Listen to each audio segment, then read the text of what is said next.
Good afternoon, my dear brothers and sisters in Christ. Nagkapon po. Kindly tell to the person beside you, I love you.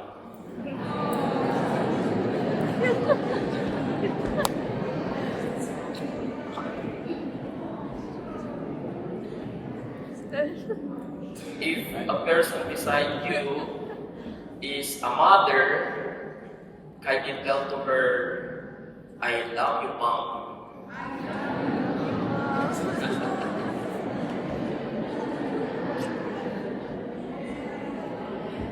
Pwede ba po bang tumayo lahat ng mga tatay na naririto? Please. We give them warm of applause.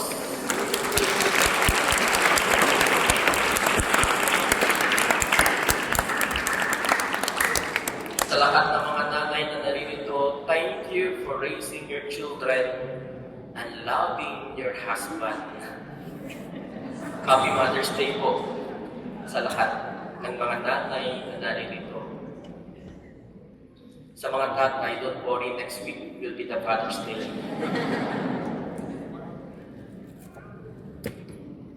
This Sunday, we are now on the 6th Sunday of Easter. And this Sunday is actually a preparation for the next 2 Sundays. And for the next 2 Sundays, it will be already the Pentecost. Next week, it will be the Ascension Sunday. And after that week, after that Sunday, it will be the Pentecost Sunday, the culmination of our Easter season. Next Sunday, as I said, will be the Ascension Sunday. 40 days after Jesus had risen from the dead, now our Lord will go back to the Father's house. Before Jesus ascended into heaven to the Father, He did not leave us. Hindi niya tayo iniwanan. Hindi niya tayo pinabayaan. He never leaves us. He gave us a commandment. And actually, the commandment that He gave to us now is His last will and testament. In our gospel today, Jesus explains to us how He remained in us. Paano siya nananatili sa atin? What will be the sign that God is in us? The sign that He remains with us is love, pag-ibig. Jesus clearly says in our gospel today, if you love me, you will keep my commandments. This is a manifestation that if you love Jesus, He remains in us. Kung minamahal mo si Jesus ay nananatili sa buhay natin. Jesus teaches us today that love always remains. Everything will fade away. Mawawala ang iba't ibang bagay, pero mananatili ang pag-ibig. Because love never fades.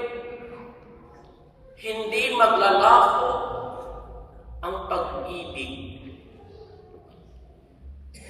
Sisters and brothers, this is our identity as Christians. That we are able to love. Yan ang ating pangalan, Kristiyano. And when you say Kristiyano, if you say Christian, you are able to love. The gospel tells us that we do not only fall in love, but we remain in love. Kapag tayo kasi ay nagmamahal, minamahal lang natin yung mga nakapaligid sa atin.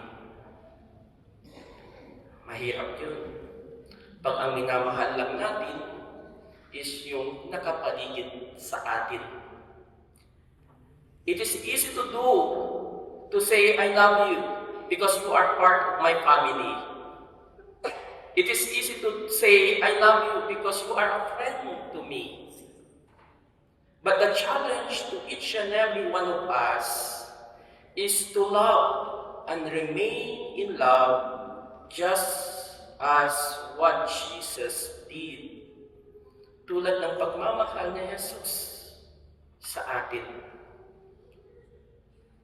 Our professor in theology once said, the mission of Jesus is not only to die on the cross, but the mission of Jesus is to tell everyone how God loves us.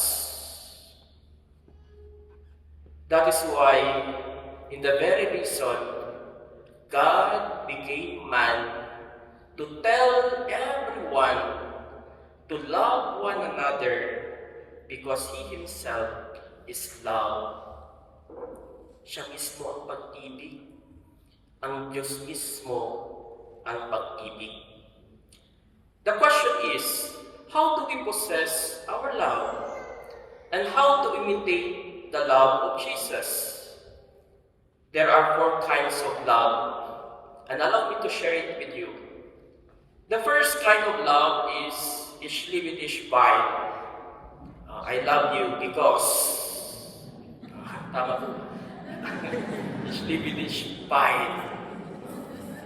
I love you because you are beautiful. I love you because you are rich. I love you because you have a lot of money. I love you because you are famous. I love you because you are handsome or beautiful. Kung titingnan natin yung pagmamahal na may laging because, merong dahilan kung bakit ka nagmamahal. When we love, there is always because. I love you because you are my children.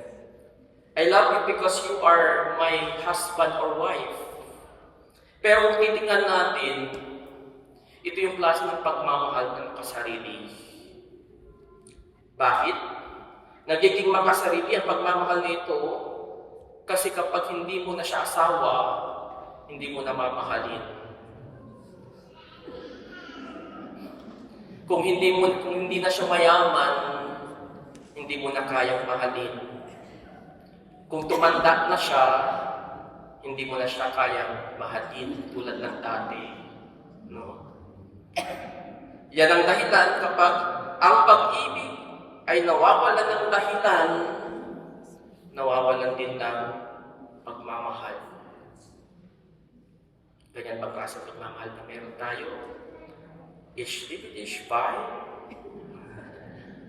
The second kind of love is Ich liebe dich wenn. I love you if. I love you if you will give me a gift. I love you if you will give me money. I love you if you will clean my house. I love you if, laging may if, a kind of love that has condition. Kapag hindi mo ginawa, hindi ka mamahalin. Kapag wala nang hindi mo nang na-meet yung mga conditions na binibigay, will I still be loved? The third kind of love is I love you even if. Ich liebe dich selbst wenn. Tama po ba? Ich liebe dich selbst wenn. Mahal kita kahit na. I love you. At first, it may sound good. Pwedeng marinig na mabuti. I love you even if you will get old. I love you even if you are fat. I love you even if you are not beautiful. Mahal kita kahit pangit ka. Mahal kita kahit mataba ka na. Mahal kita kahit magmukha ka ng ewan. Pero kung titingnan natin, para bang nakakainsulto pag paulit-ulit ka lang. Matatanggap mo ba sasabihin ng asawa mo, mahal kita kahit pangit ka. Mahal kita kahit mataba ka na. Minsan nakakainsulto, hindi pangit, minsan pangit pakinggan. And lastly, I love you. Period. Walang if, walang because, walang even if. This is what our Lord tells us today. This is a kind of love that Jesus lived. He wants us to remain in this kind of love. The love that is unconditional. A love that never waits for any conditions. No because and no if. A love, a pure kind of love. Sabi nga ni Ate Tina kanina, never get tired to say I love you. Kahit hindi mo makaano-ano yan. Never get tired to say I love you kahit yung pasyente mo ay makulit at matigas ang ulo. Never get tired kahit yung asawa mo ay never get tired kahit ang asawa mo ay nandyan para sa'yo. Never get tired to say I love you. Walang because, walang even if, at walang if. I love you. Simple as that. It means a lot. We also see this kind of love in our first reading today. When Philip went down to the city of Samaria, an enemy territory,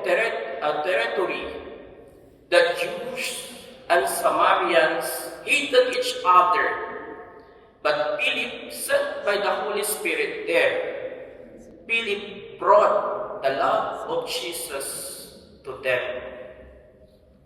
The kind of love that no even if, no because, no if.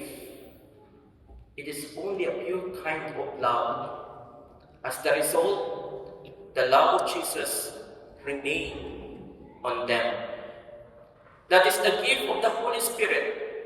That hate eventually fades away, and only love of Jesus, only the love remains. And we will know the love, we will know that God remained in us because of love. You know what, before I got my visa last February, I had a chance to watch my favorite musical play last February in Manila. It was a dream came true to me to watch Les Miserables by Victor Hugo on the stage. Ang binili kong ticket, yung VIP, para maganda na sa harapan ako.